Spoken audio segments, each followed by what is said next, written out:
sejam todos bem-vindos. Hoje a nossa aula vai ser sobre conceitos de óptica geométrica. Espero que todos gostem. Primeiramente, a óptica é a parte da física que estuda os fenômenos luminosos. Define-se luz como agente físico que sensibiliza nossos órgãos visuais.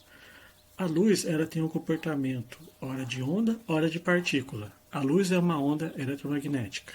Se a gente for trabalhar ela como sendo uma onda. O que é uma onda eletromagnética? É uma onda que tem comportamento elétrico e comportamento magnético.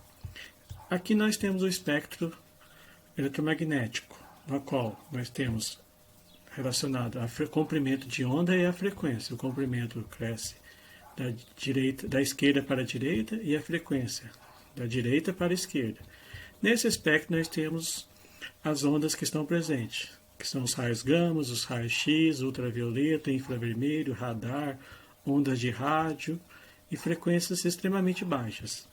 O que os nossos olhos conseguem observar somente essa faixa, que vai de 400 nanômetros a 700 nanômetros, que vai desde o violeta até o vermelho. Aqui está presente a luz na qual os seres humanos conseguem visualizar, que é o espectro visível do olho humano, que é a luz. A óptica geométrica, ela estuda os fenômenos luminosos, baseados em leis empíricas, ou seja, através de experimentos. Para caracterizar a óptica geométrica, primeiro nós devemos caracterizar os raios de luz. O que são os raios de luz? São linhas que representam a direção e o sentido de propagação dessa luz. Nada mais é do que uma teoria que tem como objetivo facilitar o estudo, porque nós temos os raios de luz que são produzidos por essa fonte que é a vela, que esses raios têm uma direção e um sentido de propagação. A mesma coisa acontece com esse feixe produzido por essa lanterna, que tem um sentido e uma direção de propagação. Então, para caracterizar a óptica geométrica, utilizamos os raios de luz. Os feixes luminosos eles podem ser classificados em... Nós temos os raios de luz que são linhas, que indicam a direção e os sentidos. Nós temos a direção horizontal e o sentido para a direita. Nesse caso, os raios de luz eles podem ser classificados em feixes paralelos, na qual são feixes paralelos que têm a mesma direção e o mesmo sentido. No caso, tem a direção horizontal e o sentido para a direita. Temos os feixes divergentes, no qual nós temos a fonte de luz e a partir desse ponto os feixes se divergem dessa fonte. E temos os feixes convergentes.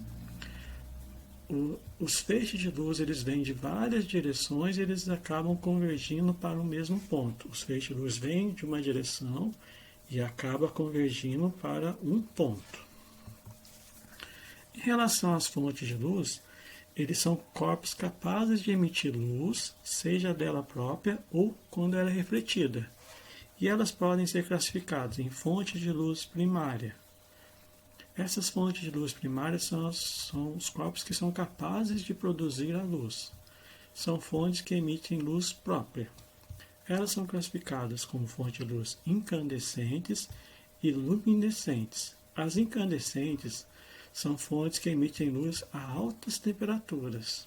Por exemplo, nós temos o sol, a chama de uma vela e as lâmpadas de filamento. Essas lâmpadas são as lâmpadas antigas que nós utilizávamos em casa. Essas lâmpadas estão em desuso devido ao fato de gastarem muita energia. Uma outra classificação das fontes de luz primárias é a luminescência. São fontes que emitem luz a baixas temperaturas. Elas podem ser fluorescentes ou fosforescentes. Em relação às fontes de luz luminescentes, nós temos as fluorescentes, que são fontes que absorvem a luz fornecida, porém, quando cessa o fornecimento de energia, a emissão da radiação para imediatamente. Nós temos as lâmpadas fluorescentes, um exemplo. Essas lâmpadas contêm em seu interior fósforo e quando essas lâmpadas recebe essa fonte de luz, excita o fósforo que emite luz visível. E quando ela para, a emissão do fósforo também para. Nós temos as fontes de luz fosforescentes. São fontes que absorvem a luz que proveniente de um outro elemento, e mesmo depois que o fornecimento parou, a substância fosforescente ela continua emitindo luz visível. Exemplos: interruptores de lâmpadas adesivas que brilham no escuro, que nós também temos a presença de um relógio, que ele funciona através de uma energia química que excita o elemento lá dentro, e mesmo depois de cessada esse fornecimento de energia, ele continua funcionando. Então, as fontes luminescentes são classificadas em fluorescentes e fosforescentes. Em relação às fontes de luz, nós falamos das fontes primárias, que produzem o seu próprio tipo de luz, e temos as fontes secundárias, que são as fontes que emitem apenas a luz recebida de outros corpos. Ela não produz a luz, e sim ela reflete a luz que é recebida. Por exemplo, nós temos a lua, as cadeiras, as roupas, os corpos das pessoas, entre outras coisas. Essas fontes secundárias elas podem ser classificadas em corpos opacos, corpos transparentes e corpos translúcidos. Os corpos opacos são corpos na qual impedem a passagem da luz. A luz vem, só que ela não ultrapassa o corpo, ela é refletida, ela não deixa passar a luz. Temos os corpos transparentes, que são aqueles que deixam atravessar totalmente a luz. Temos os corpos translúcidos, que são aqueles que deixam passar parcialmente a luz. O feixe de luz vem, alguma parte passa e outra parte é refletida, deixa passar parcialmente a luz. Em relação à luz, uma característica importante é a sua velocidade no vácuo. A luz, assim como as outras ondas eletromagnéticas, como raio-x, raios gamas, infravermelho, ultravioleta, ondas de rádio, elas conseguem se propagar no vácuo. Elas não precisam de um meio para se propagar. Diferentemente das ondas mecânicas, podem ser as ondas produzidas numa corda, as ondas sonoras produzidas quando nós falamos, elas precisam de um meio para se propagar. A luz ela tem uma velocidade a maior conhecida. O seu valor é 3 vezes 10 a quinta km por segundo, ou 3 vezes 10 a oitava metros por segundo. Essa é a maior velocidade conhecida. Em relação a isso, como que a Terra girando no espaço, tendo movimento de rotação, e nós queremos saber a distância de uma estrela em relação a ela. Como que a gente faz essa medida?